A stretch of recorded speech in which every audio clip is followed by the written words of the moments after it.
अस्सलाम वालेकुम सर।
अस्सलाम वालेकुम स्टूडेंट्स, 1-2 मिनट वेट कर लेते हैं, फिर जो लोग ज्वाइन अभी कर रहे हैं फिर अटेंडेंस सबसे पहले लगाएंगे और मोस्टली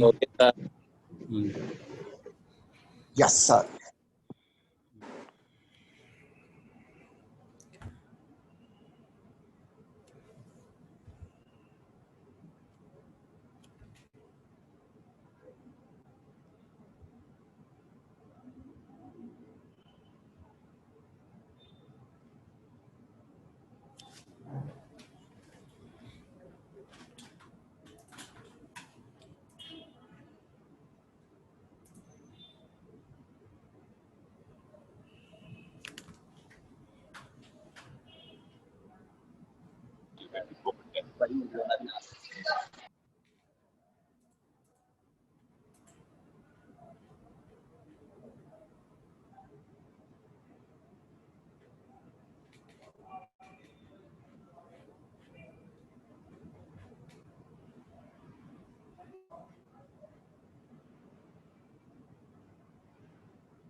ओके जी, 1 बाय 1 मैं आपके नेम कॉल करता हूँ, उसके अकॉर्डिंगली अटेंडेंस लगेगी। मेरे सामने पार्टिसिपेंट की लिस्ट है, फिर जो अटेंडेंस बोल रहा होगा उसका नाम मेरे सामने शो हो रहा होगा। और ओवरऑल किसी भी लेक्चर में कोई प्रॉक्सी वगैरह या इस तरह की कोई भी किसी चीज़ का मिसयूज़ आपने नहीं करना, ठीक है। और ये सेकंड टाइम अनाउंसमेंट इस तरह की ना करनी पड़े, ठीक है।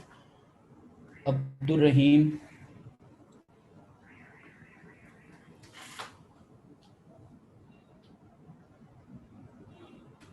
अब्दुल रहीम क्लास तो ज्वाइन की हुई है लेकिन अटेंडेंस नहीं बोल रहा। उसका नेट का प्रॉब्लम आ रहा है इसलिए नहीं बोल रहा।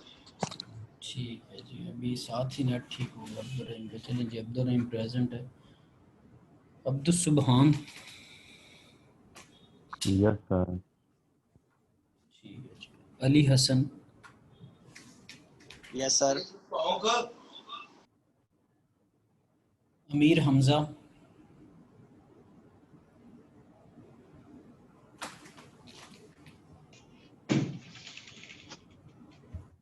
ठीक है जी। अमीर हमजा नहीं है, अमीर हमजा ने भी ज्वाइन किया हुआ लेकिन वो भी नहीं बोल रहा। तो यानी फिर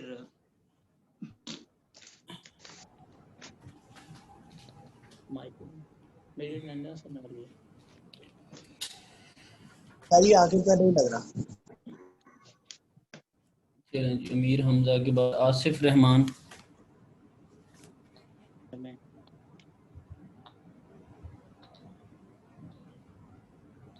आसिफ है, आसिफ रहमान। 15 10 20। यार ये माइक म्यूट रखा करो, शायद आप लोगों को इसको थोड़ा यूज़ करना सीख लें। और मैंने लास्ट टाइम भी आपको बताया था, प्रीवियस सेमेस्टर भी आपने ऑनलाइन ही गुजारा, ठीक है। तो अब अटेंडेंस के टाइम तो फोर्सफुली मैं सबके माइक नहीं ना म्यूट कर सकता। पीछे से कोई क्या कह रहा है, कोई क्या कह रहा है, कोई थोड़ी कॉमन सेंस इस्तेमाल करें। आसिफ रहमान नहीं है।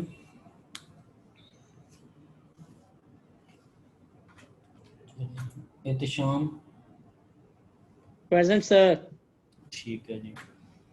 फेरोज सर वो अहमद, कुछ बच्चों का ना सर लिंक का प्रॉब्लम हो रहा है तो वो क्लास प्रेजेंट ज्वाइन नहीं सर। कर। तो आप लोगों के लिंक का प्रॉब्लम क्यों नहीं हुआ? पता नहीं सर, हमने पहले ज्वाइन कर लिया। क्या मतलब, ये लिंक टाइमिंग पे मैंने लगाया हुआ? सर जी हो गया है। नहीं, वो इंशाल्लाह हो जाया करेगा, आप ना परेशान हो। एहतिशाम की होगी attendance. Feroz Ahmed Khan, yes sir. ठीक है फरोज। सर वो मेरी कल की अटेंडेंस शायद नहीं लगी क्योंकि मैं जरा सा लेट आया था। नहीं नहीं, शायद नहीं, यकीनन लगी हुई है, ठीक है, लगी हुई है। लगी हुई? Thank you sir. आपके पास वो अपना जो यूएमटी का जो पोर्टल। पोर्टल है ऑनलाइन, हाँ जी, उस पे शो हो जाती है, उस पे भी उसको चेकआउट कर लिया ओके करो। सर। हमील जफर,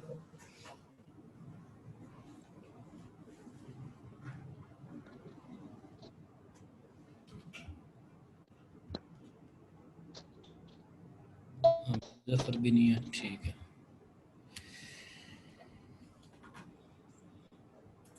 हुमैर अनवर,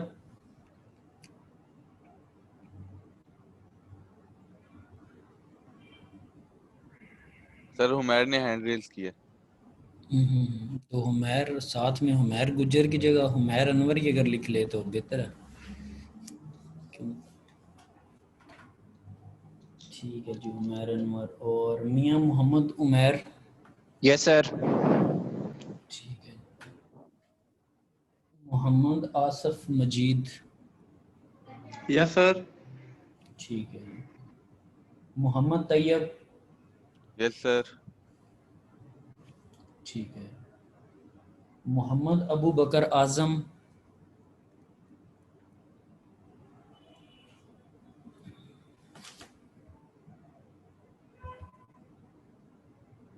मोहम्मद अबू बकर आजम नहीं है शायद।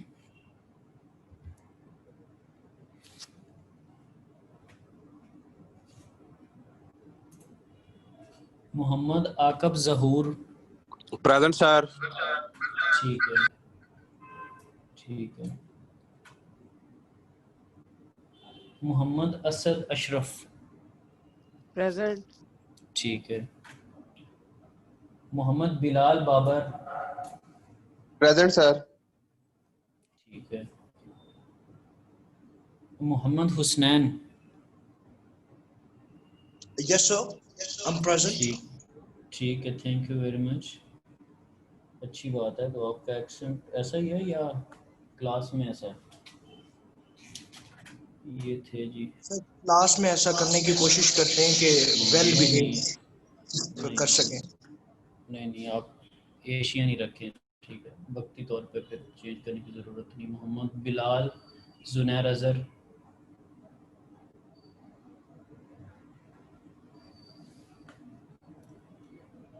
सर उसका माइक खराब है।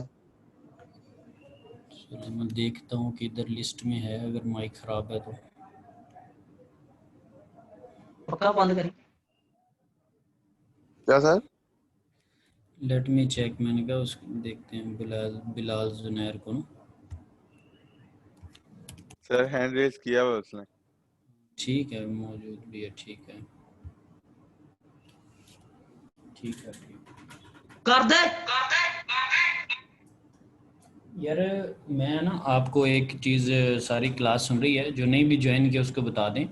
मैंने कल भी कुछ नोट किया है, आप लोगों को इतनी थोड़ी कॉमन सेंस होनी चाहिए कि आप अपने माइक वगैरह म्यूट जो है वो किया करें, ठीक है। वो इस तरह की चीज़ें इंटेंशनली या अनइंटेंशनली हो रही है, मुझे आपके इंटेंशन का तो नहीं पता, लेकिन फिर चीज़ें नोट डाउन होती हैं, फिर अगर उसकी कोई पनिश या उसको उस सेंस में अगर देखा जाए तो फिर वो बुरी बात है। तो जब कोई भी बंदा ज़िंदगी में जब रिक्वेस्ट करता है तो उसको पॉजिटिव वे में उस रिक्वेस्ट पे अमल भी करना चाहिए, क्योंकि humanity is on the first page. इंसानियत सबसे पहले, फिर बाद में टीचर हूँ मैं, फिर आप स्टूडेंट है। तो बड़ा एक इज़्ज़त का रिश्ता है। तो चीज़ को थोड़ा उसको उस सेंस में लें, क्योंकि ये स्कूल या कॉलेज नहीं है, ठीक है। अभी कुछ सालों के बाद आपने माशाल्लाह कहीं जॉब करनी है, एक पूरी एक फैमिली को लीड करना है, तो थोड़ी थोड़ी खसूसियात with the passage of time ही चेंज होनी है। ये तो नहीं कि ग्रेजुएशन के फ़ौरन बाद अचानक से सारे एथिक्स आ जाएंगे। तो थोड़ा सा कोई कॉमन सेंस यूज़ करें, ठीक है।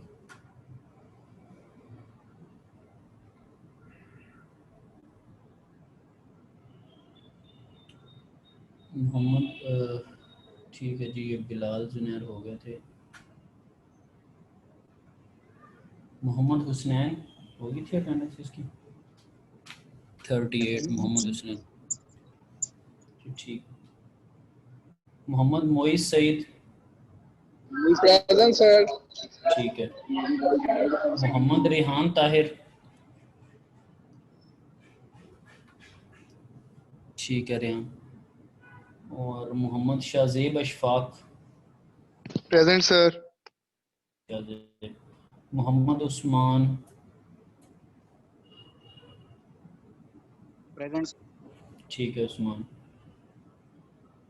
Muqarrab Ahmad present sir. ठीक है। Umar Shahid yes sir. Sir Raza का नहीं आया। आ रहा है। रज़ा फैज़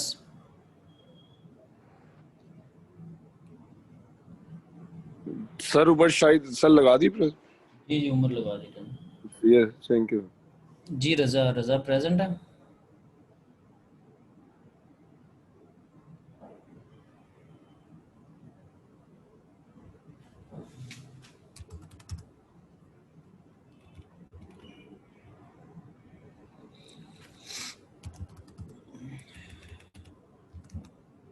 रज़ा मौजूद नहीं है कहीं यहाँ पे। चले सर जी उसका डिस्कनेक्ट हो गया है, वो आ रहा है वापस। ठीक है। हाँ वो पहले नाम शो हो रहा था अभी। चले खैर anyhow let's see. Usama Afzal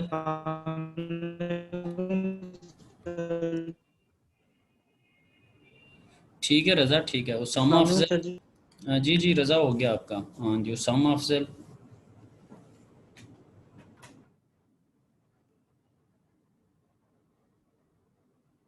ठीक है उसामा।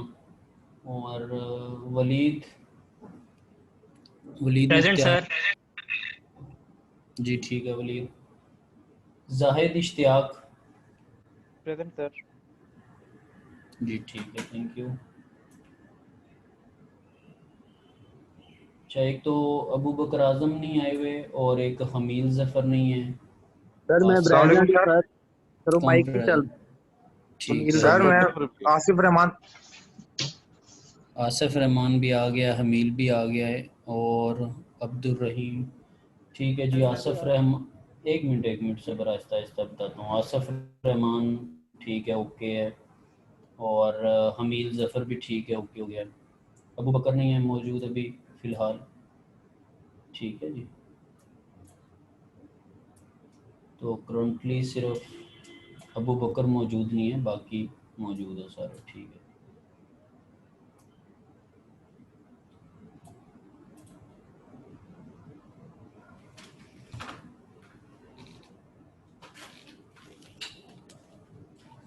अच्छा कुछ स्टूडेंट जिनको डेफिनेट सी बात है अभी स्टार्ट में कुछ जो लोग थे उनके कम लोग रजिस्टर्ड थे, माइट भी कुछ लोगों ने बाद में रजिस्टर किया है क्योंकि लास्ट टाइम मैंने देखा है कि नंबर ऑफ़ पार्टिसिपेंट्स ज़्यादा थे। तो कोई ऐसा स्टूडेंट जिसको लिंक की जो मैं जूम वाली ईमेल भेजता हूँ वो ईमेल नहीं आती, दैट मीन्स कि वो शायद उसने बाद में रजिस्ट्रेशन की। कोई ऐसा स्टूडेंट है मुझे नोट डाउन करवा दे।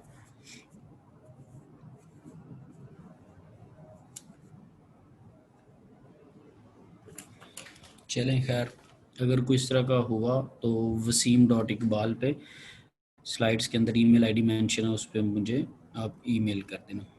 वैसे तो mostly from the very first day जितने सेक्शन में रजिस्टर्ड पार्टिसिपेंट शो हो रहे थे, उनको फिर मैंने एक ईमेल में रख के और उसी के थ्रू मैं उनको लिंक भेजता हूँ। ठीक है जी, वापस हम अपने काम की तरफ आते हैं।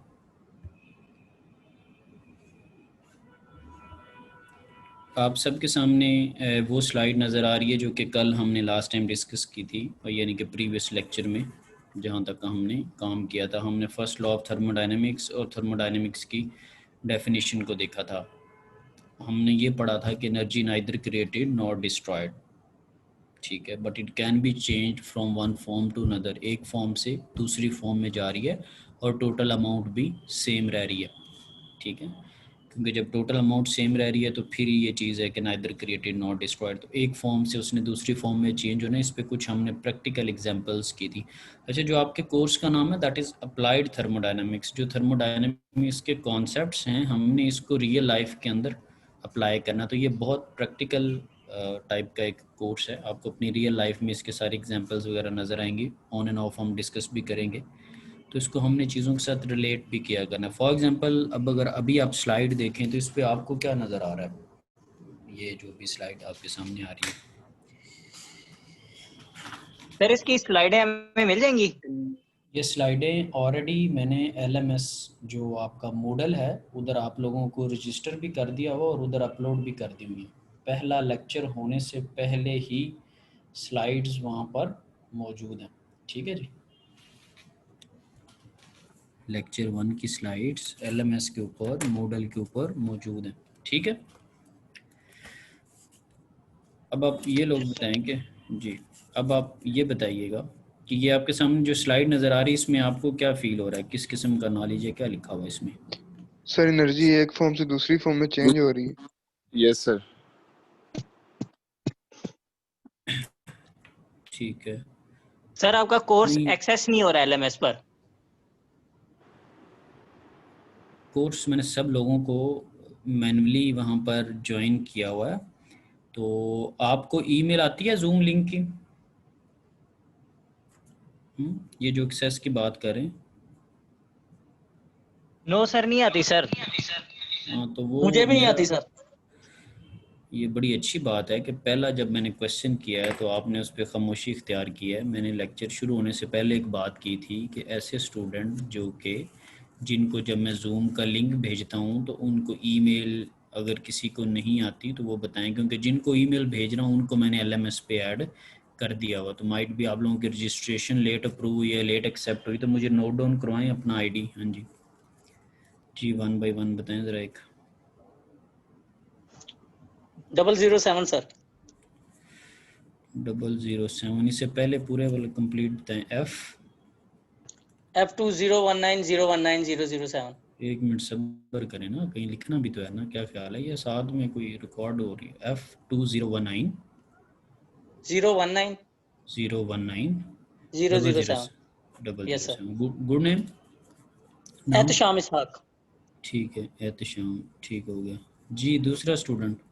सर वलीद मुख्तियार। हाँ ठीक है, नाम पूरा बैच आपका यही, आपका एंड वाले लास्ट 3 जी डिजिट सर क्या हैं? यही है, बस 009 है सर मेरा रोल नंबर एंड पे। ठीक हो गया जी, 009। 9। ठीक है जी, आपको LMS पे ऐड कर दूंगा जी। और कोई स्टूडेंट? सर 025। 025। आपका नाम? सर मियां मोहम्मद उमैर। मियां मोहम्मद उमैर, ठीक है जी। और कोई स्टूडेंट जो LMS पे ऐड नहीं है? 018 सर। 018, क्योंकि आपको पता है ना मैं माई कोर्सेज में आप जाते हैं। हाँ जी सर 038 पहले कोर्सेज ऐड किए हैं ना 018 के अलावा क्या है? 038 मोहम्मद हसनैन। आपको ईमेल नहीं आती जूम लिंक की? सर जूम लिंक की आती लेकिन LMS पे एक्सेस नहीं हो रहा। क्या कहता है वहाँ पे जब आप क्लिक करते हैं उस पे? क्या उस पे वो कुछ नहीं करता, उसी जगह दोबारा आ जाता है। माई कोर्सेज में आपके शो होता है कोर्स ME322? No sir. अच्छा ठीक है, चलें जी, ठीक है, इनको मैं हाँ जी ऐड कर दूंगा, ठीक है, अभी कोर्स के बाद। सर एक स्टूडेंट प्रेजेंट है, उसामा अफजल। कौन सा स्टूडेंट? सर उसामा अफजल, उसने हैंड रेस किया था जब अटेंडेंस हो रही थी। उसामा अफजल। प्यारे भाई, अगर आप जो मैंने आपको मोहब्बत भरे अंदाज में सिर्फ इतनी अर्ज़ की थी कि मोहम्मद अबू बकर आज़म के अलावा सब की अटेंडेंस लग चुकी है, ठीक है। थोड़ी सी शफकत इधर भी बखेरा करें। मैंने आप सारी क्लास को कहा है कि एक स्टूडेंट नहीं था मौजूद, तो उसके अलावा बाकी सब की लगी है, तो यकीनन उसामा अफजल की भी लगी होगी। क्या ख्याल है? तो लिहाजा कुछ अब पढ़ लेते हैं।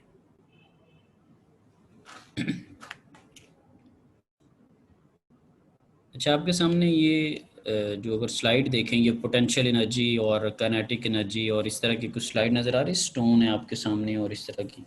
जी सर। Yes sir. ठीक, तो इससे आपको क्या फील हो रहा है?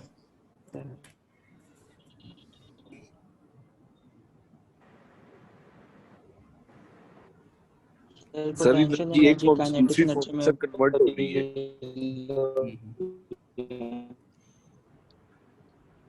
अच्छा, चलें सर जी। कोई भी ऑब्जेक्ट, सर कोई भी ऑब्जेक्ट जब मूविंग में होता है मोशन, तो उसमें काइनेटिक एनर्जी होती है ना सर? ठीक है, ठीक है, ठीक है। चलें जी, आप लोगों के कुछ कमेंट्स आए हैं। अच्छा, इसमें ये है कि टॉप पे लेट्स एक स्टोन है इन अ रेस्ट कंडीशन, तो उसके अंदर पोटेंशियल एनर्जी 10 यूनिट्स है। फॉर एग्जांपल पोटेंशियल एनर्जी उसमें 10 जूल या 10 किलो जूल है। काइनेटिक एनर्जी नहीं है, मूव नहीं कर रहा। काइनेटिक एनर्जी का फॉर्मूला भला क्या होता है? स्केयर। पोटेंशियल का क्या होता है? mgh, ठीक है। सो टोटल अगर मैं एनर्जी देखूं तो 10 थी।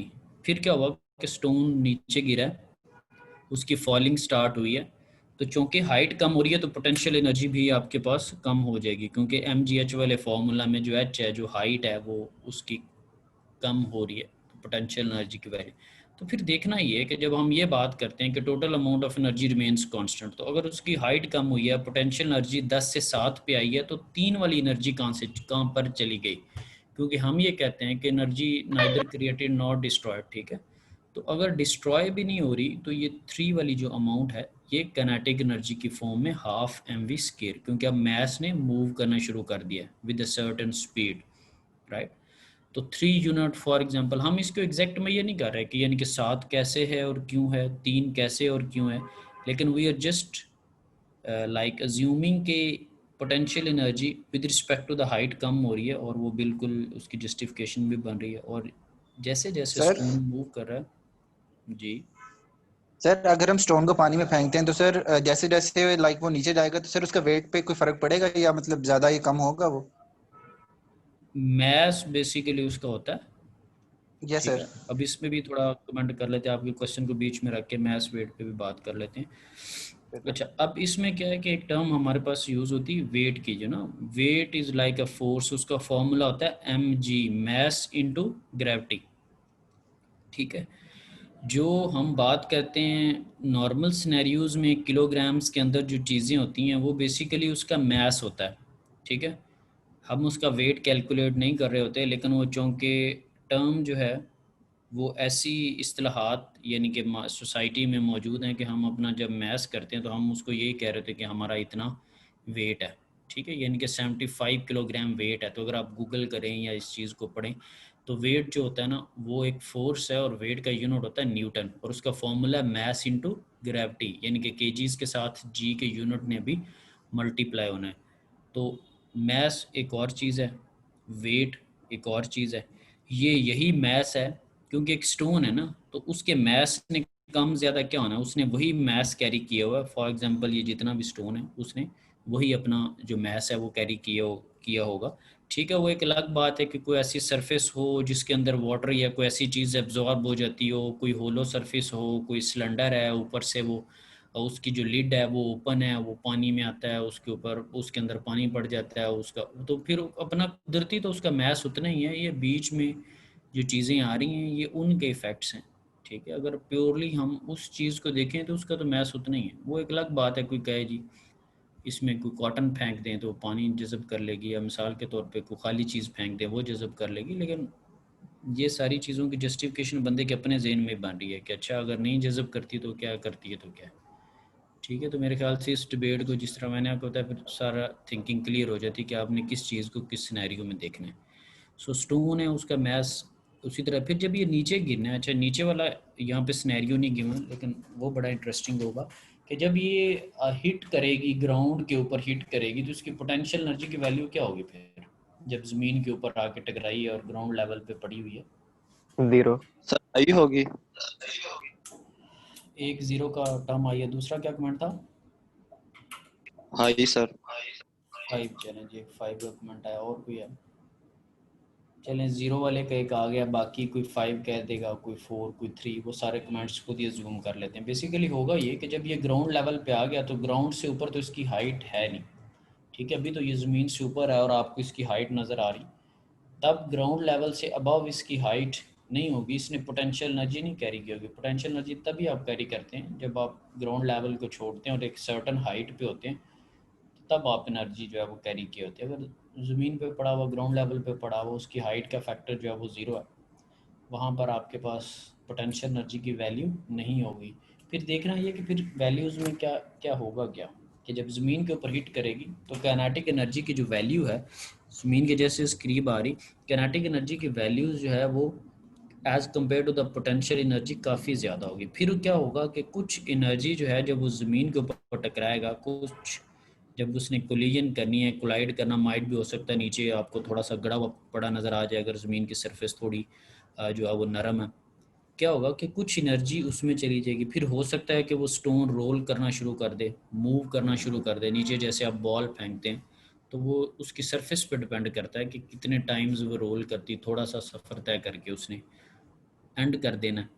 तो ये उसको एंड कौन करवा रहा है, ये थोड़ा या ज़्यादा किधर जा रहा है, ये फ्रिक्शन में कुछ ज़ाया हो रही है, जो कुछ साउंड में लग जाएगी, आवाज़ आएगी एकदम, कुछ ज़मीन के अंदर उसकी एनर्जी ट्रांसफ़र होगी, कुछ ने उसको आगे मूव करवाया, लेकिन वो with the passage of time friction उसको कॉन्टीन्यूसली आगे टेक ओवर करी, तो ये एनर्जी उस फ्रिक्शन को कम करने में ज़ाया हो रही है और इवेंचुअली ख़त्म हो जाएगी, क्योंकि फुली उसके पीछे 100% कोई इंजन या कोई बंदा या उसको तो रोल डाउन नहीं करा, तो जितनी कैरी की होगी वो ख़त्म हो जाएगी। अच्छा, ये सारी बात मैंने क्यों बहुत डिफरेंट अंदाज में एक्सप्लेन किया, क्योंकि हो सकता है कि आगे कहीं कोई और चीज़ हो तो उसको हम इस अंदाज में एक्सप्लेन ना करें। सर पोटेंशियल एनर्जी ग्राउंड पे 0 हो जाएगी। हाँ जी, तो मकसद ये है कि आपके पास जब कोई वैल्यू आपके सामने आती है या जो कोई चीज़ होगी, ग्राउंड लेवल को ग्राउंड पे 0 सेंस, इस सेंस में मतलब है, फॉर एग्जांपल एक यूनिफॉर्म रोड है ना, ठीक है, इसको मैं ग्राउंड कह रहा हूँ, लेकिन अगर आप रैंप पे ऊपर चढ़ते हैं, ठीक है, रैंप होता है ना, जैसे स्लाइड बनी होती है या पहाड़ी इलाके हैं जैसे, ठीक है, तो उसकी स्लोपी सरफेस होती है, तो जब आप ग्राउंड लेवल को, ज़मीन की जो यूनिफॉर्म सरफेस है, जो आपका रेफरेंस पॉइंट है, जब आप उसको छोड़ के एक स्लोपी रोड पे जाते हैं तो उसकी भी पोटेंशियल एनर्जी होती है। ये नहीं है कि ज़मीन जैसी भी हो उसके ऊपर आप कहें कि जी उसके ऊपर पोटेंशियल एनर्जी जो 0 है। इट डिपेंड्स कि आपका रेफरेंस पॉइंट कौन सा है। मिसाल के तौर पे मरी वगैरह वाली साइड पे जा रहे हैं, कलर कहार वाली साइड पे जा रहे हैं, पहाड़ी इलाका आता है, सड़क काफ़ी ऊंची है, तो गाड़ी को यहाँ पर अगर आप उसकी स्पीड की सेंस में देखें, ये सेकंड चैप्टर पे हम न्यूमेरिकल भी करेंगे, तो यहाँ पर उसको पोटेंशियल एनर्जी भी लगानी पड़ेगी, क्योंकि वो एक चढ़ाई चढ़ रही है। आपको पता है इंजन का जोर लगता है, ऐसे होता है ना कि जब आप बाइक पे हो, गाड़ी पे हो, जब आप चढ़ाई चढ़, तो आपका रेफरेंस पॉइंट कुछ और था, जब स्लोपी सरफेस आएगी तब आपके पास पोटेंशियल एनर्जी उसको लगानी पड़ेगी, तो उस सेंस में होगी। ये नहीं है कि आप बस ज़मीन का कह दिया तो जहाँ जहाँ पे मट्टी नज़र आएगी वहाँ वहाँ पे पोटेंशियल एनर्जी 0, ऐसा नहीं है, ठीक है। जो आपने एक रेफरेंस पॉइंट सेट किया और ग्राउंड लेवल उसके ऊपर 0 है, with respect to that reference जैसे ही आपकी वैल्यूज चेंज होंगी वो उसकी हाइट कंसिडर हो जाएगी, ठीक सर है। अगर हम स्लोप से नीचे आ रहे हैं तो हमारी पोटेंशियल एनर्जी फिर कम होती जाएगी ना सर? कम होती जाएगी, और वो आपने कुदरती तौर पर भी फील किया, गाड़ी आपको फुल भागती हुई नज़र नहीं आती, आप उसको न्यूट्रल भी कर दें तो भागती हुई नज़र आ रही थी। क्या होता है कि जब आप चढ़ाई चढ़े हैं तो आपने पोटेंशियल एनर्जी कैरी कर लिया है, ठीक है, और उसकी वजह से वो आपको, तो ये कुदरती तौर पे भी आपने इमेजिन किया होगा, ऐसे होता है जब वो आप चढ़ाई, ठीक है, तो ये कुछ इस तरह की चीज़ें हैं, ठीक है। चलें जी, अच्छा, अब ये जो एक्सप्लेन कर रहा था इसके पीछे मैं बात बीच में रहेगी क्वेश्चन के चक्कर में कि माइट भी हो सकता है कि मुझे इल्म ना हो, माइट भी हो सकता है कि आपको इल्म ना हो सकता है कि हम एक्सप्लेन करने के काबिल ना हो, लेकिन कॉन्टीन्यूसली एनर्जी एक फॉर्म से दूसरी फॉर्म में सम हो, अगर कोई प्रोसेस हो रहा है तो जा रही है। हो सकता है कि हमें इल्म ना हो, हम बता ना पा रहे हो, ठीक है, लेकिन ये नाइदर क्रिएटेड नॉट डिस्ट्रॉयड वाली बात है, ठीक है, इसने एक फॉर्म से दूसरी फॉर्म में जाना ही जाना है अगर कोई प्रोसेस होगा। ये नहीं है कि पड़ी पड़ी चीज़ या आप कहें कि वो हमने एक डेफिनेशन पढ़ी है तो ज़बरदस्ती energy can be change from one form to another form. ऐसी बात नहीं है, कोई प्रोसेस हो रहा है, कुदरती हो रहा है तब भी ठीक है, फोर्सफुली कोई हो रहा है तब भी ठीक है। तो उसके अंदर जो एनर्जी एक फॉर्म से दूसरी फॉर्म में, तो लाजमी नहीं है कि हर जगह पे हर चीज़ की एक्सप्लेनेशन हो, लेकिन अब हमें इस कॉन्सेप्ट को मान लेना चाहिए कि जो energy neither created not destroyed वाली बात है ना, दैट इज़ राइट।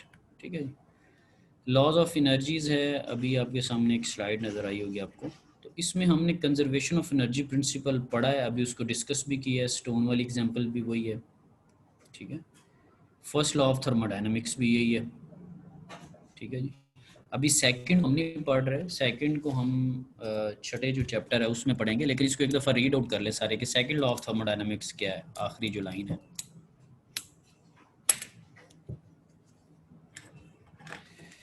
नजर आ रही? Yes sir. जी, क्या लिखा हुआ इसमें? Second law of thermodynamics slide पे। Energy has quality as well as quantity. चलें जी, इसको अच्छा, ये जितनी भी हमने डिबेट की है ना उसमें हमने बस ये बात ही की है कि एनर्जी एक फॉर्म से दूसरी फॉर्म में चली जाती है, लेकिन हमने कोई ऐसी बात नहीं की कि उसके अंदर लॉसेस कितने होंगे, उसके ऊपर आप एक्सपेंडिचर्स क्या आ रहे हैं, कितना उसके ऊपर पैसा लग रहा है, क्या इकोनॉमिक्स की क्या सिचुएशन है, कितने लॉसेस हो रहे हैं, ये भी बात नहीं की।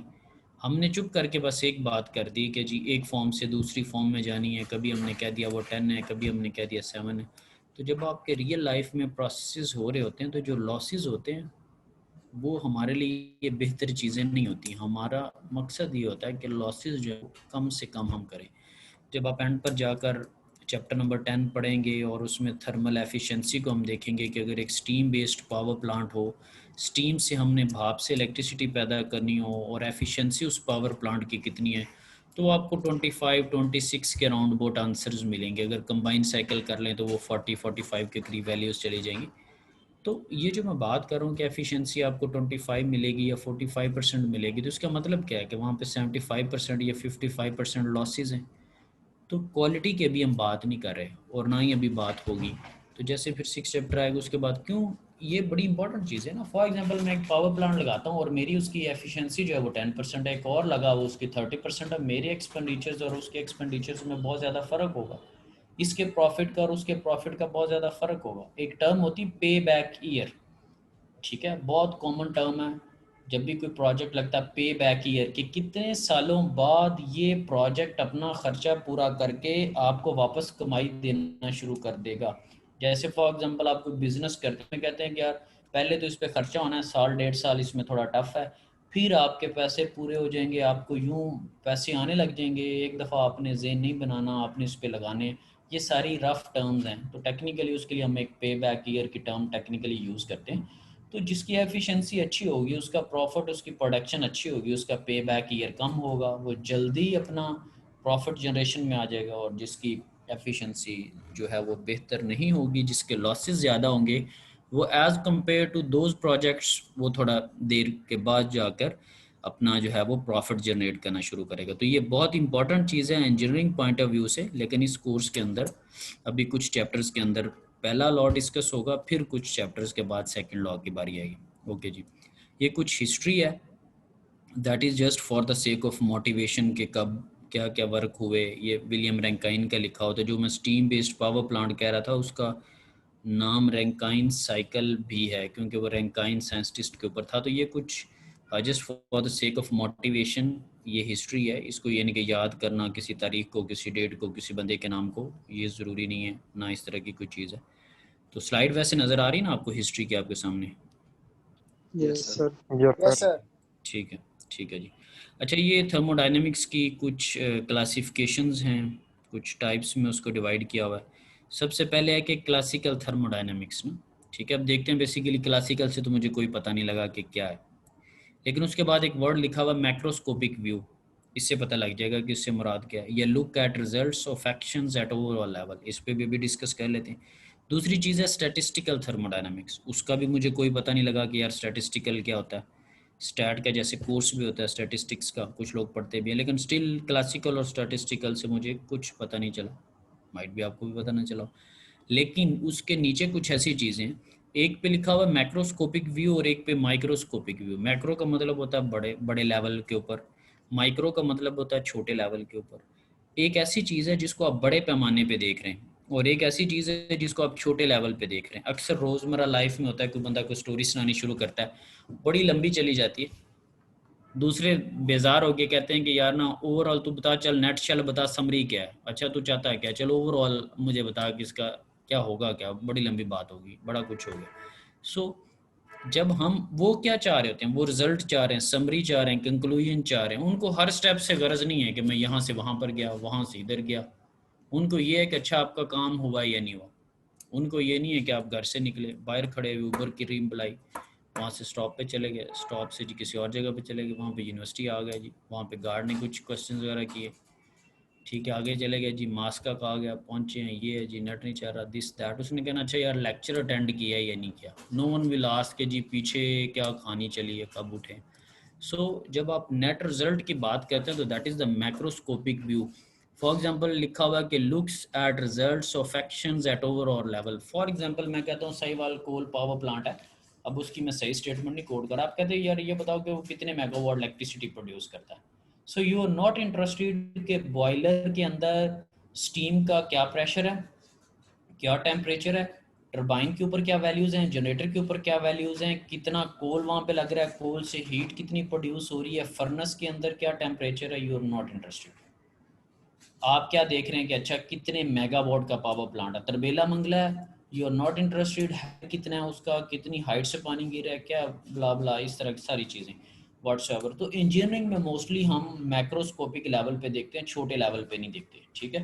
So that was the classical thermodynamics, ठीक है। जो स्टैटिस्टिकल में क्या होता है, माइक्रोस्कोपिक व्यू, आप छोटे पैमाने पे देख रहे हैं। फॉर एग्जांपल एक गैस, आपका हवा का टायर है, आप उसका जाते हैं, उसका प्रेशर चेक करवाते हैं, वो प्रेशर गेज लगाता है, बता देता है इतना प्रेशर है, लेकिन आपने उसको ये नहीं कहा कि अच्छा यार ये जो नीचे ज़मीन के साथ टच कर रहा है टायर, इसके हिस्से में कितना, थोड़ा सा ऊपर चले जाओ, लाइक अ क्लॉक पूरे टाइम पीस की तरह। आप उसको नहीं कह रहे कि अच्छा यार जिस हिस्से पे मैंने टायर के हिस्से पे उंगली रखी, इस पे प्रेशर बता, उस पे बता, इस पे बता।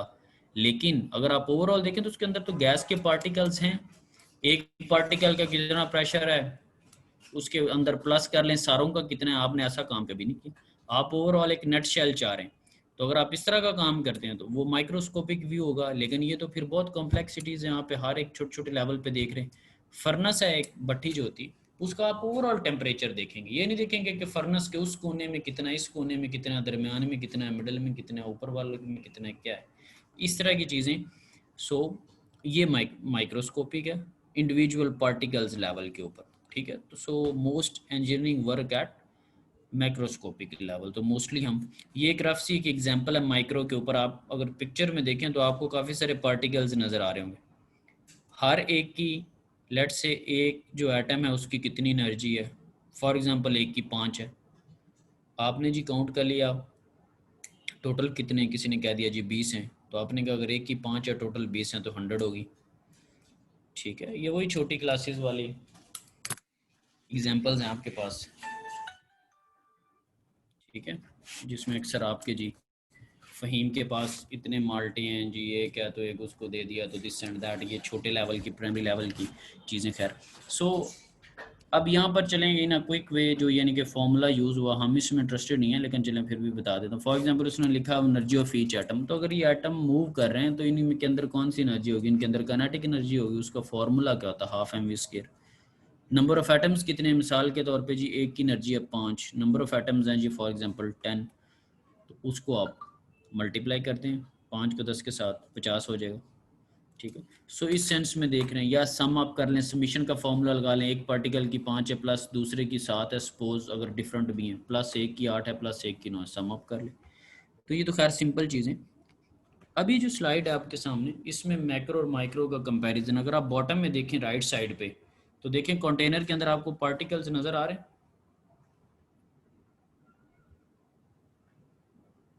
Yes sir.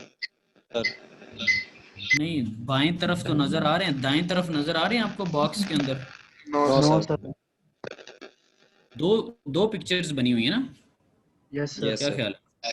ठीक है, तो बेसिकली क्या है कि एक के अंदर आप छोटे लेवल पे इंटरेस्टेड थे, आप पार्टिकल्स लेवल के ऊपर स्टडी कर रहे थे, दूसरे पे आपने ओवरऑल नेट शेल देखा है। तो मैक्रो का फ़ायदा ये है क्योंकि उस पर कॉम्प्लेक्सिटीज़ नहीं है, टाइम नहीं कंज्यूम होता, हर एक की देखभाल नहीं है, सारे पैरामीटर्स हैं। तो इंजीनियरिंग पॉइंट ऑफ व्यू से हम मैक्रो में इंटरेस्टेड हैं। ओके जी, मूव ऑन करते हैं आगे।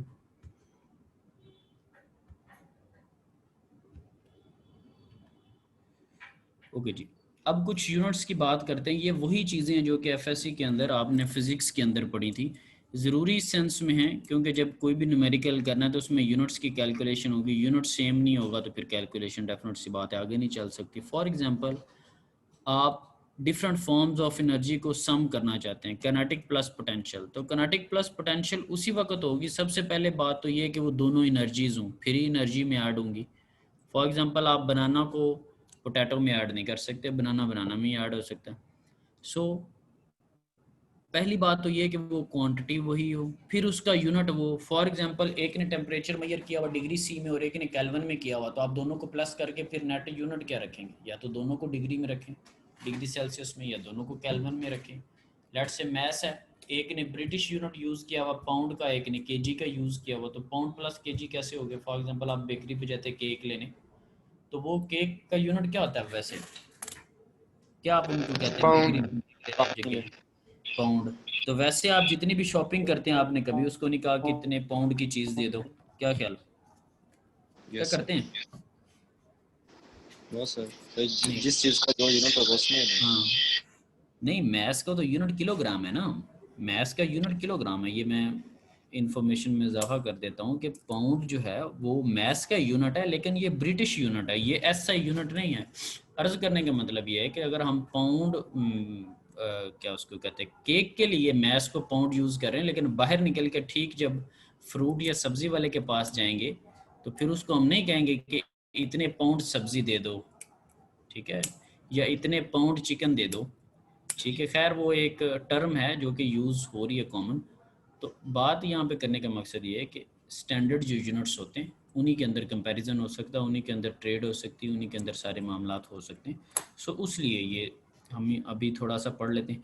तो कुछ बेसिक यूनिट्स थे, फॉर एग्जांपल मैथ्स है, ये वो मैंने रिलेट किया ना फिजिक्स के अंदर, ये चीज़ आपने पढ़ी हुई है। लेंथ है, टाइम है, टेम्परेचर वगैरह, ये कुछ बेसिक यूनिट्स हैं। मैथ्स का पता है केजी है, लेंथ को मीटर्स वगैरह में ले लेंगे, टाइम को सेकंड्स वगैरह में, टेम्परेचर को डिग्री सेल्सियस में। जब आपके पास गैसेस आएंगी तो उनके अंदर केल्विन्स में भी होता है आइडियल गैसेस के अंदर, वैसे टेम्परेचर नॉर्मली डिग्री सेल्सियस में भी हम उसको ले रहे हैं। अब कुछ ड्राइव्ड यूनिट्स होते हैं कि ये तो बेसिक हैं, फिर इनसे वो मिलकर बने। मिसाल के तौर पर अब जैसे वेलोसिटी है, तो वेलोसिटी का या स्पीड का फॉर्मूला क्या होता है वैसे?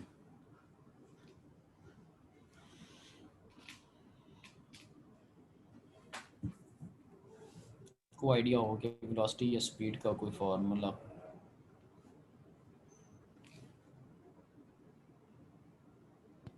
v is equal to m है।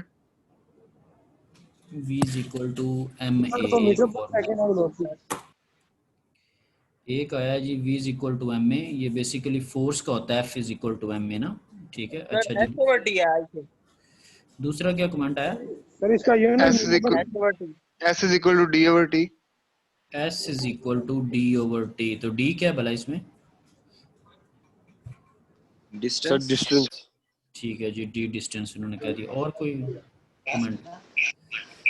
चलें जी, ठीक है। अच्छा जी, सो अब ये स्पीड का कह रहे थे जी, डिस्टेंस ओवर टाइम। इसी को मैं अगर वेलोसिटी कर लूँ तो वो डिस्प्लेसमेंट ओवर टाइम हो जाएगा, क्योंकि डिस्प्लेसमेंट की वैल्यू भी होती है, डायरेक्शन भी होती है, क्वांटिटी भी है, डायरेक्शन भी, वेक्टर जैसे क्वांटिटीज होती है। खैर सो एनी हाउ ये इन्होंने फॉर्मूला बताया। अब डिस्टेंस जो है बेसिकली वो मीटर्स में आप ले रहे हैं, वो ऐसी है जैसे लेंथ है, और टाइम उसको आप सेकंड्स में ले रहे हैं। तो ये दो यूनिट से मिलके बना। ये खैर आप बताने का मकसद ये था कि ये यानी कि ड्राइव कैसे होगा।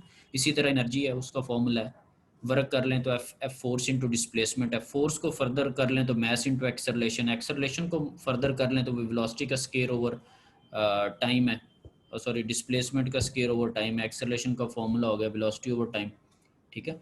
सो इसी तरह ई है, एनर्जी है, किसी फॉर्म में ले लें, किनेटिक ले लें half M V square, potential energy ले लें mgh, वॉल्यूम है, उसके अंदर तीन डायमेंशन है, लेंथ है, विड्थ है, हाइट है, तीनों मीटर्स में आप ले रहे हैं, ठीक है। सो इट डिपेंड्स कि आप कर क्या रहे हैं। तो खैर ये ड्राइव्ड यूनिट्स हैं, ठीक है जी। अगेन पर्पस वही है कि हमने जब इंटरनेशनल लेवल पे या नेशनल लेवल पे करनी है ट्रेड या कोई भी कम्युनिकेशन करनी है, सो उसमें हमें कोई इशू ना हो, ठीक है जी।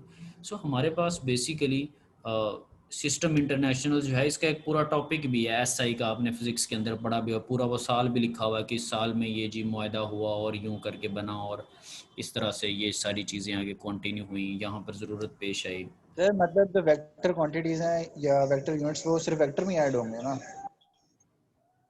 वेक्टर्स हैं, वेक्टर्स में ऐड होते हैं, स्केलर का स्केलर के साथ कॉम्बिनेशन है, ठीक है। खैर एनी हो, यहाँ पर इस तरह की भी कोई परेशानी वाली बात नहीं विद इन दिस कोर्स, ठीक है, कि इसमें वेक्टर या स्केलर या इस तरह की क्वांटिटीज, यानी कि इसका डीपली नॉलेज नहीं है। बाकी आपकी बात बिल्कुल ठीक है, वेक्टर वेक्टर के अंदर, स्केलर स्केलर के अंदर, ठीक है।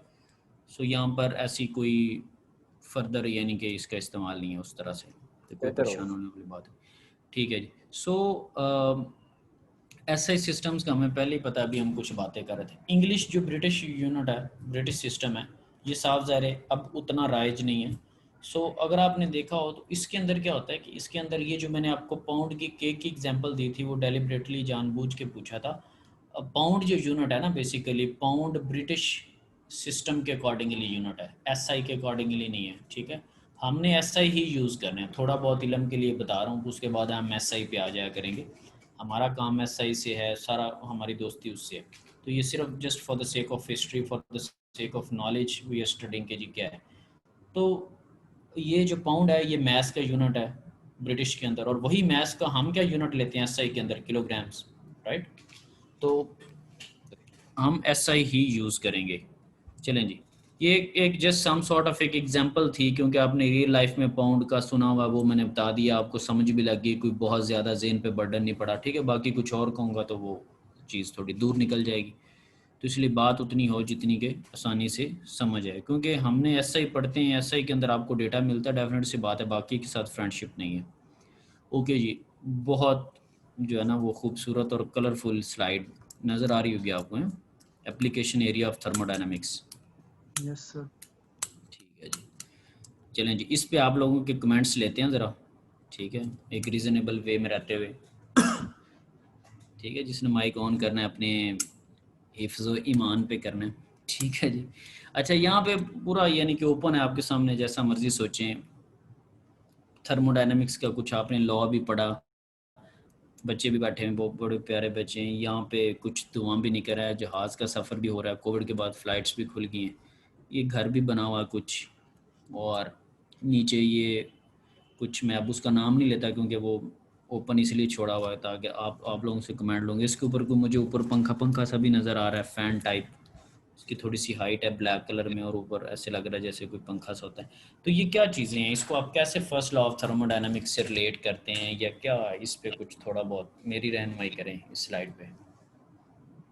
सर इसमें जो हमारे पास फर्स्ट तस्वीर है उसमें हम जो सोलर एनर्जी है उसको हम मतलब इलेक्ट्रिसिटी में कन्वर्ट करेंगे, एग्जांपल है। ठीक है, ठीक है, ठीक है। ये जो बेसिकली कर रहा है सोलर वाला, इसने क्या, चलें आपका कमेंट वैसे ही नोट डाउन कर लेते, बाकियों से पूछ के फिर एक्सप्लेन कर देता हूँ। हाँ जी, चलें जी, एक सोलर टू इलेक्ट्रिकल का आया है। हाँ जी, और कोई जी स्टूडेंट। सर जी, प्लेन में जो ये बूस्टर्स हैं, ये एयर को पीछे पुश करके सर फ्लाई करते हैं। ठीक है जी, वो एयर को पीछे पुश कर दिया, वो आगे निकल गया है। कोई इसको न्यूटन थर्ड लॉ कह लें, एक्शन रिएक्शन इस तरह की कोई बात कर रहे हैं। Yes sir, third law. वैसे तो खैर पूरी वो एरोडायनामिक्स की फील्ड है, सारा लग रहा है, लेकिन चलें आसानी के लिए मतलब थोड़ा उसको इस सेंस में कर लेते हैं। और जी कोई कमेंट? सर फ्रिज को जो है हम लाइक उसकी जो इलेक्ट्रिसिटी है उसको हम कूलिंग इफेक्ट में उसको यूज कर रहे हैं। ठीक है जी, वो कह रहा है जी इलेक्ट्रिसिटी है और उसको हम कूलिंग इफेक्ट में यूज़ करें। ठंडक वैसे नहीं होती, कमरा गर्म होता है, किचन गर्म होता है। गर्म ना हो भी हो तो जितनी फ्रिज ठंडी है उतना किचन डेफिनेट सी बात है कूल डाउन नहीं होता। तो हमने ये कर लिया है। चलें जी, एक ये कमेंट आ गया जी। और कोई? सर ये जो फैक्ट्री जो है नजर आ रही है, ठीक है, ठीक है जी, बॉयलर चल रहा है शायद। ठीक है जी, ठीक है। वो कह रहे हैं जी बॉयलर है तो उसके अंदर स्टीम होगी, ठीक है जी। कुछ धुआं से ऊपर नज़र आ रहा है तो वो कुछ इसी सेंस में शायद कहने की कोशिश कर रहे हैं। और जी कोई कमेंट? सर ये जो है exhaust fan I think sir, ये मतलब हीट को मतलब बाहर फेंक रहा है इस तरह। ठीक है जी, वो कह रहे हैं ये एग्जॉस्ट फैन है और ये हीट को बाहर फेंक रहा है। ठीक है, और कोई जी कमेंट? सर ये जो सर जी, टेबल जी। में टेंशन की वजह से ऊपर वजन है तो नीचे जमीन की वजह से और टेबल की वजह से रिएक्शन है। वो बैलेंस करके बैठे हैं, गिर नहीं रहे हैं, मतलब यस बैलेंस सर। जितना उनका अपना वेट है नीचे टेबल ने भी उतना उनको उठाया हुआ। अगर उनका वेट एक खास लिमिट से बढ़ जाएगा, वो अगर यस सर। सपोर्ट नहीं उतनी कर सकता तो इक्विलिब्रियम खराब हो जाएगा, टूट के नीचे गिर जाएगा। हैं यस सर। अच्छा, ये बड़े सालों से पढ़ा रहा हूँ, ये पहला एक बच्चों के ऊपर रीजनेबल कमेंट आया नहीं, तो बच्चों के ऊपर आके सारे कहते हैं कि यहाँ पे क्या हो रहा है, क्यों बैठे हुए हैं ना। कुछ ऐसे फील हो रहा है कि खुश भी नज़र आ रहे हैं और कुछ शायद उनका पिछले सेमेस्टर में इनका भी जीपी अच्छा आ गया हो, शायद इस वजह से ये खुश हैं या पता नहीं क्यों, थोड़े थोड़े खुश भी लग रहे हैं मुझे। चलें जी, और बस ठीक है जी, कमेंट्स इतने हैं। चलें जी। अच्छा, इसमें ये है कि ये यानी कि पहला जो कमेंट था सोलर से इलेक्ट्रिकल एनर्जी वाला, तो यहाँ पर बिल्कुल सोलर से एनर्जी तो प्रोड्यूस हो रही, यहाँ पर माइट भी इलेक्ट्रिकल का कॉन्सेप्ट नहीं, सोलर से ऊपर हीट लेके उसी हीट को यूज़ करके यहाँ पर गीज़र को यूज़ किया हुआ है ना। ठीक है, गीज़र को यूज़ करके उससे जो हॉट वाटर है उसको लिया हुआ, कोल्ड वाटर एक साइड से आ रहा है, एक साइड से हॉट वाटर आ रहा है। सनलाइट की जो उसकी जो हीटिंग है उसको इसमें करते क्या कि एक पॉइंट पे आप उसको कंसंट्रेट भी कर लेते हैं। ये जो सोलर से दो नालियाँ नीचे आ रही हैं, आपको नज़र आ रहा होगा। ठीक है, तो इसको डायरेक्ट हीटिंग के लिए यूज़ कर लिया। ये मैंने एक पहले भी एक बात की थी कि इट डिपेंड्स कि आपका पर्पज़ क्या है ना।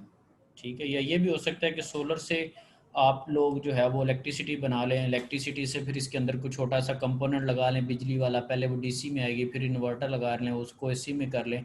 तो there are lot of ways के व्हाट टू डू। ठीक है, लेकिन अभी चूँकि उसने कोई इलेक्ट्रिसिटी का सच मेंशन नहीं किया, सो वी आर कंसिडरिंग के डायरेक्ट जो हीट है उसको लेके ये अब मिलते भी हैं सोलर पे। अब गीज़र आए भी हुए हैं, वन ऑफ माई स्टूडेंट, वो उसने कोई कंपनी भी बनाई हुई, वो चल ही रहा खैर इसको। सो ये सनलाइट थी, उसको आपने हीट के सेंस में लिया। कोल्ड वाटर था, उसको आपने हॉट वाटर में किया। कोल्ड वाटर का टेम्परेचर कुछ और था, हॉट वाटर में जब गया तो उसने एनर्जी एब्जॉर्ब कर लिया, अब उसका टेम्परेचर कुछ और है। ठीक है, सो हम यहाँ पर डिफरेंट फॉर्म्स ऑफ एनर्जी के अंदर जा रहे हैं। हमने अपनी नीड भी पूरी कर ली, क्योंकि शावर के अंदर कुदरती तौर पर आपको ठंडा पानी मिलना था, तो ये नेचुरली ऐसा ही होना था। आप नेचर के अगेंस्ट गए और आपने सनलाइट को यूज़ कर ली इन अ पॉजिटिव वे, राइट। सो फिर उन्होंने कुछ बात किसी ने की कि एरोप्लेन की इसमें, तो उस पर हम डिस्कस, यानी कि उन्होंने कहा कि वो पीछे को थर्स्ट फेंक रहा है, उसकी वजह से वो आगे जाता है। ठीक है, उसको वैसे तो मैंने बताया कि पूरी एरोडायनेमिक्स की फील्ड है, लेकिन वैसे आम लफ्ज़ों में क्या होगा कि इसके अंदर कोई ना कोई कंबस्शन होगी, फ्यूल होगा। वो फ्यूल वैसे धुआं आपको पीछे को नज़र भी आ रहा था, वो वर्क कर रहा है, फिर उसकी वजह से आगे को मूव कर रहा है। पूरा इंजन वाला मैकेनिज्म भी है। फ्यूल है, फ्यूल अब जो है वो एक डिफरेंट फॉर्म ऑफ एनर्जी में ना, लिक्विड की फॉर्म में, केमिकल्स की फॉर्म में, केमिकल एनर्जी उसके अंदर स्टोर है। जब वो बगा तो हीट एनर्जी आ जाएगी। केमिकल के अंदर भी उतने जूल से, अब उसके अंदर भी उतने जूल, इंजन की पूरी वर्किंग हुई। ठीक है, वो सारा उसने उसको आगे मूव किया। अब ये जो फ़ैन वगैरह की बात कर रहे थे कि ये जी फ़ैन है और उसका ऊपर एग्जॉस्ट लगा हुआ है, तो ये बेसिकली एसी का ये जो आपका एयर कंडीशनिंग सिस्टम होता है, ये उसके आउटडोर यूनिट्स हैं। और बिल्कुल बात ठीक है, ये गर्म हवा बाहर फेंक रहे हैं। तो अब आप लाइब्रेरी बिल्डिंग पे या सैन की बिल्डिंग में देखें ना, तो आपको वो नज़र भी आते हैं ये आउटडोर यूनिट, या कोई भी आप यूएमटी के सेंट्रल बिल्डिंग के ऊपर भी कभी नज़र पड़े तो उस पर भी नज़र आते हैं। खैर किसी भी इदारे के अंदर ये मोस्टली इंस्टीट्यूट्स के अंदर आपको इस तरह की चीज़ जो है ना, घरों में हमारा आउटडोर यूनिट डेफिनेट सी बात है डिफरेंट होता है। तो ये क्या हो रहा है कि इलेक्ट्रिसिटी थी, उसने पूरा, ये हम छठे चैप्टर में पढ़ेंगे भी, एयर कंडीशनिंग सिस्टम भी, पूरा एयर कंडीशनिंग सिस्टम ना। वैसे तो एसी जब भी हमारे जेहन में आता है, हमारे जेहन में ठंडक आती है, तो ये गलत कॉन्सेप्ट है। एयर कंडीशनिंग का मतलब होता है आप एयर की कंडीशनिंग कर रहे हैं, वो कोल्ड भी हो सकता है, हॉट भी हो सकता है। जैसे वही एसी हैं, वो गर्मियों में ठंडक देंगे, सर्दियों में गर्म हवा देंगे ना। तो आप उनका कोई सेटअप चेंज करते हैं कि बाहर से उसका किसी का मुंह अंदर को कर दिया, कुछ बाहर कर दिया, ऐसा कुछ नहीं है। वही चीज़ें एक साइकिल जस्ट रिवर्स होता है। तो ये हम 6 चैप्टर के अंदर हीटिंग और कूलिंग के कॉन्सेप्ट को पढ़ेंगे वो आपके कॉन्सेप्ट बहुत बेहतर हो जाएंगे। अच्छा कैसे होता है कि सालन या कोई चीज़ गर्म अंदर रखें और with the passage of time वो आपको कूलिंग कैसे मिलती है। इंशाल्लाह होपफुली यू विल एंजॉय। वो ब्लैक कलर की जालियों पे आपने देखा होगा फ्रिज के बाहर वो गर्म हवा बाहर फेंकी जा रही है, बिजली है उसके अंदर। अक्सर ये भी सुनने में आता होगा कि इसका जी कंप्रेसर ख़राब हो गया, ये भी हम पढ़ेंगे। अच्छा उसका पर्पज़ क्या होता है जी? अक्सर होता है जी कंप्रेसर, फिर अक्सर आप कह रहे थे यार इसकी गैस ख़त्म हो गई है। घरों के अंदर जिन्होंने वाटर डिस्पेंसर रखा हुआ, ठीक है, जिसके ऊपर बॉटल ला के आप रख देते हैं और फिर ठंडा पानी आपको मिलता है, उसका भी अक्सर होता है कि यार इसकी गैस ख़त्म हो गई। तो वो बेसिकली गैस एक रेफ्रिजरेंट होता है, वो उसको आप अपनी बुक के एंड पे देखेंगे भी, उस पर कुछ हम न्यूमेरिकल भी करेंगे। फिर जब कोई गैस भरने आएगा तो बड़ी खुशी से आपको आइडिया भी होगा कि अच्छा यार ये वाली बीच में चीज़ जो है वो इसको भर रहे हैं। लाजमी नहीं होता कि हर चीज़ को, कुछ चीज़ें बंदे के कॉन्फिडेंस के लिए भी होती हैं, खुश होने के लिए भी होती हैं। It feels electrical engineer, it feels like an engineer, क्योंकि ये गैस इसकी ख़त्म हो गई है, गैस भर दो। ये तो 10 पढ़े बंदे को भी पता है, ये लेमैन को भी पता है कि यार गैस वाले ने फ़ोन करना, ठीक है, right. So we need to learn के व्हाट्स गोइंग ऑन। एक्चुअली हमने उसको इन डेप्थ देखना है, तो इंशाल्लाह you people will be able के व्हाट्स गोइंग ऑन, आपको आइडिया भी इंशाल्लाह होगा। फैक्ट्री की बात जिन्होंने की, फैक्ट्री की बात पे कि जी ये बिल्कुल ठीक है, क्योंकि साफ ज़ाहिर हम वहाँ पे पहुँचे नहीं हैं, हमने देखा नहीं क्या है, तो इन्हीं की तरह हम भी कुछ अज्यूम करने की कोशिश करते हैं। ये बेसिकली अक्सर जो आपके पावर प्लांट्स हैं उनकी शेप टाइप फील हो रहा है। अब उसमें क्या होगा कि आप कंबस्शन करेंगे। कंबस्शन में सबसे पहले या तो कोयला है, या तो गैस है, या सॉलिड म्यूनसिपल वेस्ट है, ठीक है, या ऑयल बेस्ड कोई चीज़ है, उसको जलाया, ठीक है। जब जलाएंगे तो हीट प्रोड्यूस होगी, ठीक है।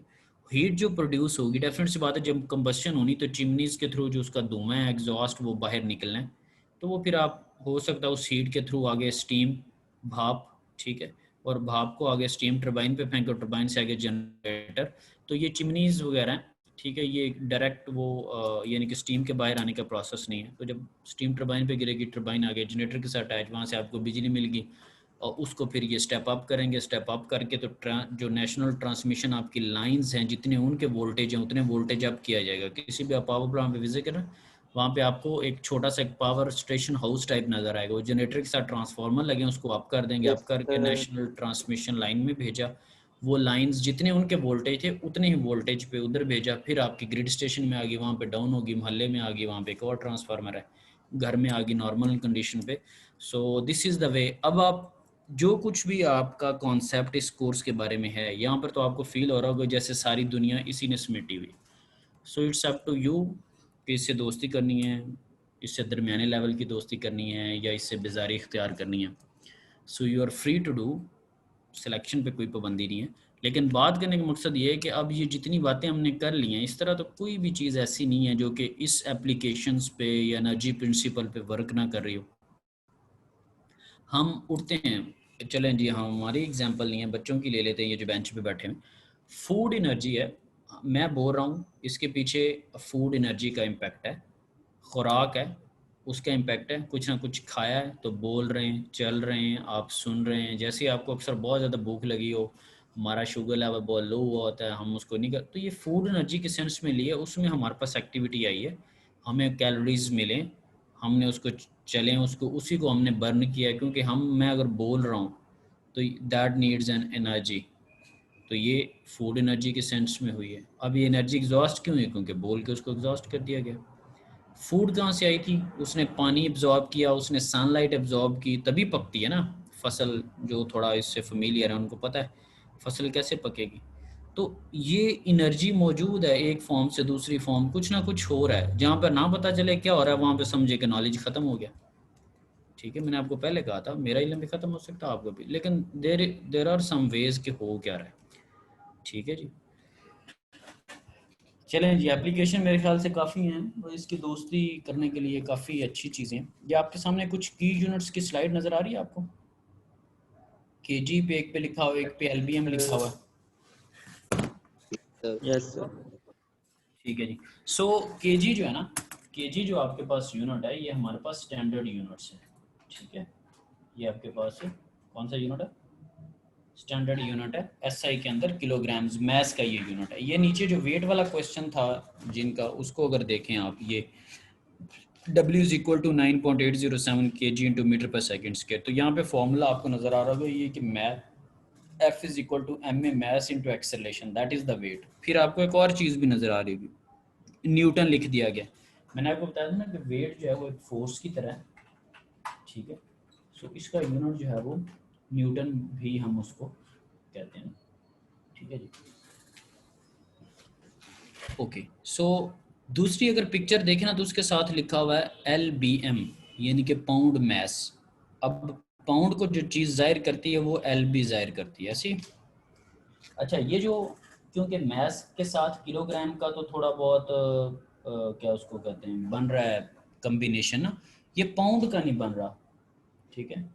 पाउंड का नहीं हमारे पास बन रहा कि ये क्या कॉन्सेप्ट है हमारे पास। पाउंड को LB बेसिकली इसलिए कहा गया, ये बेसिकली बना हुआ लिब्रा वर्ड से ना, LB स्टैंड फॉर लिब्रा ना। ये ब्रिटिश से पहले यहाँ पे मतलब जो रशियन एम्पायर थी, ठीक है, उनकी ऑक्यूपेशन थी, यहाँ पे कब्जा था, तो उनकी ये लैंग्वेज का लफ्ज़ है। वो मैथ्स के लिए लिब्रा उनका वर्ड है, उसके लिए वो LB यूज़ करते थे।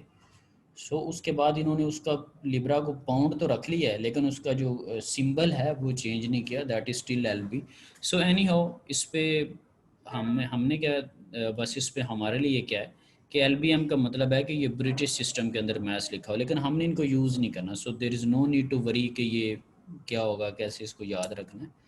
मैथ्स हमने यूज़ कर मतलब यानी कि हमने KG को जो है वो यूज़ करना स्टैंडर्ड, ठीक है। इसी तरह फिर ग्रेविटी है, उसका आपको पता है मैस पर सेकंड स्केयर है, क्योंकि वो एक्सेलरेशन होता है, ग्रेविटेशनल एक्सेलरेशन। यहाँ पर अगर आप देखें तो ये फीट पर सेकंड स्केयर लिखा हो, ठीक है। So we are not to use, हमें उनको कोई याद करने की ज़रूरत है, ठीक है जी। अच्छा, ये जो मैं वेट को फोर्स कह रहा था, यहाँ पे लिखा हुआ 1 kgf, इसका मतलब क्या है बेसिकली कि 1 किलोग्राम के रिस्पेक्ट से जो फोर्स है, इसका मतलब ये है कि 1 पाउंड के रिस्पेक्ट से जो फोर्स है, ठीक है। वेट क्या होता है, जब आप किसी चीज़ का वेट कहते हैं ना तो उसका एक सर्टेन मैस है जो इसको ग्रेविटी नीचे खींच रही है, ठीक है। सो वो आपके पास, ठीक है जी। सो न्यूटन क्या है, फोर्स का एक यूनिट है, वो आप सबको पता है कि F is equal to ma वाला कम्बिनेशन है, ठीक है। उसी अगर यूनिट को ब्रिटिश के अंदर देखें तो वो पाउंड फोर्स हो जाता है, LBF उसको हम कह लेते हैं। ये बहुत ज़रूरी चीज़ है। आखिरी लास्ट लाइन ये ज़रा देखें, weight is a force, mass is not weight. ये क्वेश्चन आया था, उस क्वेश्चन पे मैंने कुछ आंसर भी किया था। नज़र आ रही लाइन आखिरी आपको? Yes sir. ये वो चीज़ थी, क्योंकि मैस KG के अंदर है वो आपके पास। अच्छा, ये आखिरी एक चीज़ देख लेते हैं, स्पेसिफिक वेट ना। स्पेसिफिक वेट को हम रिप्रेजेंट करें गैमा से। फॉर्मूला इसका है वेट पर यूनिट वॉल्यूम, वही वेट है जो कि आप नॉर्मल देखते हैं, W is equal to mg। तो हमने क्या किया हुआ कि स्पेसिफिक वेट जो टर्म है उसकी रिप्रेजेंटेशन है विद गैमा, सिंबल उसका गैमा, और वही जो वेट है आपके पास उसको जब वॉल्यूम से डिवाइड कर देंगे तो that will be weight per unit volume, ठीक है। सो गैम उसका जो फॉर्मूला है gamma is equal to rho G. ये नेक्स्ट लेक्चर में बताऊंगा भी कि रो जी क्यों है, क्योंकि वेट है, वेट से वेट को आपने डिवाइड किया वॉल्यूम से, तो ये उसके साथ डेंसिटी इनटू ग्रेविटी कैसे बन गया ये भी बताऊंगा इंशाल्लाह। So where P is the यानी कि rho is the density and G is the gravitational constant, ठीक है जी। That's all about today. अब आप घड़ियाँ काफ़ी चुपके चुपके चोरी चोरी देख रहे होंगे, सो मेरा अटेंडेंस नहीं लगी मेरी।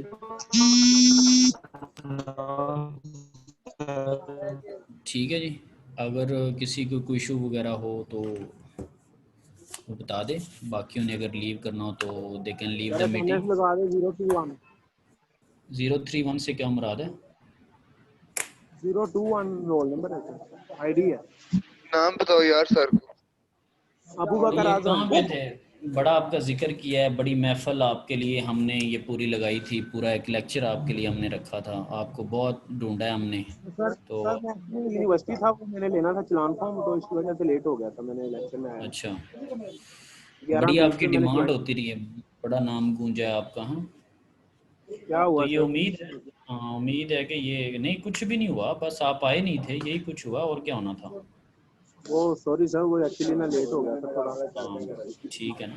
तो ये है कि चलो, ये उम्मीद करते हैं कि ये पहला और आखिरी चलान ही हो, ठीक है, बाकी कभी चलान ना हो, ठीक है। इंशाल्लाह सर, ये पहला ही है बस। चलें जी, ठीक है, पहला नहीं, ये आखिरी होना चाहिए, ठीक है ना? आखिरी आखिरी हाँ, आखिरी ये आखिरी। ठीक है जी, ओके जी, अल्लाह हाफिज सर। सर जी मेरी अटेंडेंस भी नहीं हुई सर मेरे ख्याल से। ये कौन सा है, ख्याल वाला कौन है? सर जी मैं कनेक्टेड था लेकिन मेरा इंटरनेट इशू था, मैं वैसे क्लास में था मैं। प्यारे भाई, जितने स्टूडेंट के नाम थे अटेंडेंस लिस्ट के अंदर, सब की अटेंडेंस लगी है। अगर आप कहते हैं तो अजाफी ऑर्डर पे एक नाम बनवा लेते हैं।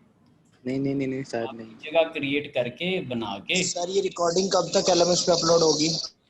रिकॉर्डिंग ऑलरेडी पिछले लेक्चर की एलएमएस पे अपलोडेड है, तो ये लेक्चर ख़त्म होगा तो प्यारे भाई अपलोडेड होगी ना, ये दरमियान में कर दी जाए पिछले लेक्चर की। और बात नहीं करनी। हाँ जी, पिछले लेक्चर की ऑलरेडी अपलोडेड है, तो इसकी भी इंशाल्लाह हो जाएगी। ठीक है जी। सर इसके न्यूमेरिकल्स क्या कह रहे हैं? सर इसके क्वेश्चन जो होंगे न्यूमेरिकल्स होंगे या थ्योरी दोनों या मिक्स? नहीं, अभी तो माहौल बन रहा है ना, जैसे एक शायर होता है, पहले पूरा एक माहौल बनता है, तो अभी तो हम प्लेटफॉर्म सेट कर रहे हैं ना। नहीं सर, वैसे पूछ रहे हैं कि क्वेश्चन आगे जो यानी कि होंगे मैं उसी पे आ रहा हूँ, क्योंकि स्टार्ट में ही अगर न्यूमेरिकल, अगर अभी पहले लेक्चर में ही न्यूमेरिकल शुरू हो जाते तो फिर क्या, समझ रहे हैं ना? नो सर वैसे पहले यानी कि हाँ, नहीं न्यूमेरिकल ही होंगे, बीच में न्यूमेरिकल भी होंगे, थ्योरी भी होगी। मोस्टली पोर्शन न्यूमेरिकल का होगा और कम पोर्शन थ्योरी का होगा, लेकिन साफ ज़रा न्यूमेरिकल करने के लिए पहले कॉन्सेप्ट हो तो फिर ही, अदरवाइज तो रट्टा होता है ना। Yes sir. तो आप न्यूमेरिकल याद करेंगे तो याद तो नहीं ना कराने न्यूमेरिकल, ठीक है ना? तो हम इंशाल्लाह समझ के करेंगे। हाँ नहीं इंशाल्लाह आप इंजॉय करेंगे, डोंट वरी अबाउट दैट, वो इंशाल्लाह अच्छा रहेगा मामला। ठीक है जी, ठीक है, चलें जी, ठीक है। मतलब मेरे ख्याल से क्वेश्चन आ गए सारे। ठीक है, थैंक यू वेरी मच, अल्लाह हाफिज़। जी मेरा क्वेश्चन था। जी क्या क्वेश्चन है, बताएं। अल्लाह हाफिज सर। नहीं वो आपका तो अल्लाह हाफिज़ ठीक है, कोई कह रहा है मेरा एक क्वेश्चन था। हाँ जी, वो क्वेश्चन वाला बता दो। सर जी मैं कह रहा था कि अगर कोई भी प्रॉब्लम हो तो आपसे कांटेक्ट कर लें। नहीं नेट वाला थोड़ा आपकी आवाज़ ब्रेक हो जाती। जी बताएं, क्या कह रहे थे आप, बताएं। सर जी वो कह रहा है अगर व्हाट्सएप का अगर कांटेक्ट मिल जाए तो हम आपको कांटेक्ट कर लें कोई। नहीं व्हाट्सएप के कांटेक्ट क्या करना है, वसीम.इकबाल मेरे ख्याल से इनफ है। बाकी आप लेक्चर्स वगैरह लेने आते हैं इधर, आप ईमेल करके, अगर यानी कि काउंसलिंग आर भी लगा दूंगा उस पर भी, तो ओके सर आप आ जाएँ, कोई उस ऐसा इशू नहीं है। व्हाट्सएप पे फिर ये मैनेज करना होता है ना, फिर व्हाट्सएप पे भी बंदा इखलाकियात सिखा रहा हो, लेक्चर में भी सिखा रहा हो, वो बच्चे भी बेजार हो जाते, समझ रहे हैं ना। अब फिर जो मैं नंबर दूंगा या जिसमें मैं ऐड अप होऊंगा, फिर मैं एक टीचर स्टूडेंट के रिलेशन को तो बरकरार रखूंगा ना। तो बाज़ दफ़ा बच्चे अच्छे होते हैं मोस्टली, लेकिन अगर एक दो भी अगर किसी चीज़ को फॉलो नहीं कर रहे, फिर बंदे का दिल उससे बुरा होता है, फिर वो बाकी बच्चे जो हैं उनके मतलब मामले में भी दिल में मतलब ख़राबी सी, तो उससे बेहतर है कि हम आप ऑफिस में आ जाएं, ऑफिस आवर्स में, ठीक है, वो आपको डिस्प्ले कर दूंगा, उस पर आ जाएं, या ईमेल पे कुछ भी बताना हो तो ईमेल पे बता दें, ऑफिस में आ जाएं, बिस्मिल्लाह, ठीक है, तो कोई मसला नहीं। Okay sir, thank you, thank you, अल्लाह हाफिज़।